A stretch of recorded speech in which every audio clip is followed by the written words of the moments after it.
All right, let's review the homework solution from the last episode. So I noted that when you edit an existing project, we need some option to delete it entirely. I don't want to update it, I want to delete it. Okay, so we have our form to update the project. Let's make another form to delete it. So let's just grab all of that right here. I'll paste it in. We'll say delete project, and we don't want it blue, so I'll get rid of that. Okay, so if we come back and give it a refresh, all right, we of course need a little bit of space there. You know what? I don't know if Bulma has utility helpers, so bear with me, but we're just going to do some margin bottom here. Okay, good enough. So if I hit this button, it will correspond to this form, and if I hit this button, it will be a different form altogether. And that way we can have two different endpoints. So let's think about it. If I click on delete project, well, I want to submit a delete request. So I could say method field is delete. And I'll actually show you a different way to prepare this in just a moment, but let's get it working first. And then we'll say, well, we're going to default to post, right? And we learned about this in the last episode. But we're going to secretly tell Laravel what I really want is a delete request, even though the browser doesn't fully support it. And then the action will be to the correct endpoint to delete a project. Let's run PHP artisan route list again, and you can see a delete request to this URI.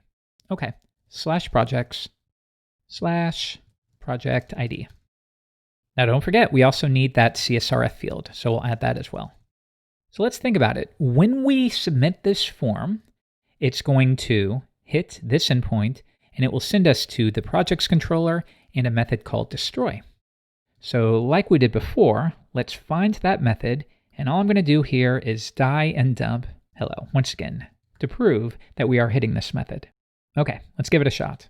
Delete, and there we go.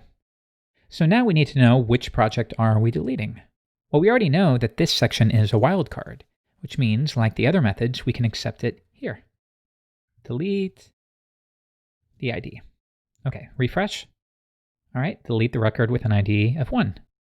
All right, well, we can just say project, find by the given ID, and delete it. All right, now it's out of the database. Why don't we redirect back to the project's overview? All right, so let's edit this one more time, delete, and now that redesign project has been deleted. Let's delete rebranding. So I think that's a project with an ID of 2. All right, delete it, and now it's gone.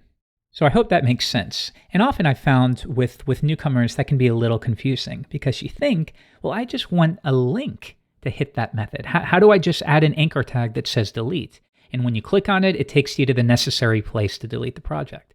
Well, you can't do that easily. You need to submit a delete request. Otherwise, with an anchor tag, unless you add some JavaScript on top of it, which you can absolutely do. But otherwise, with basic HTML, an anchor tag is going to do a GET request. And those, of course, should always be idempotent requests. Now, what else? A quick note here. There are blade helpers for these sorts of things because they're so common, and you'll do it for every single form.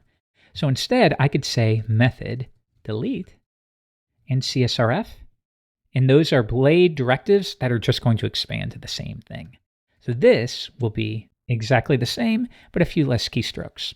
So we'll come back, let's edit the project with an ID of 3, view the source, and if I scroll down, you still get your hidden delete input as well as the token.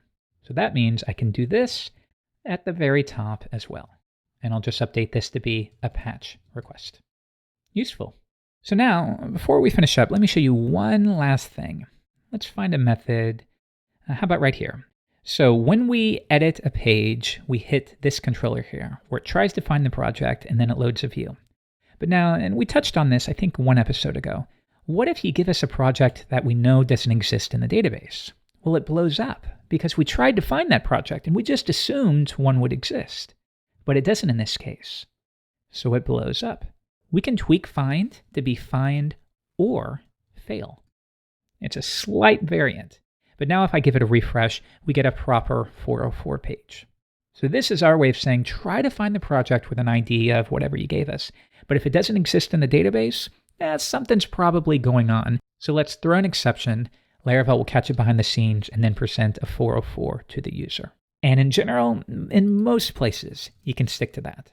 So let's update all of these like so. Okay, so now in the next episode, I want to focus on how we can clean up this controller a bit more. Because things like this is a long form way to do it. But as it turns out, there are some cleaner and faster ways to update a project or to fetch a project. So we'll talk about that in the next episode.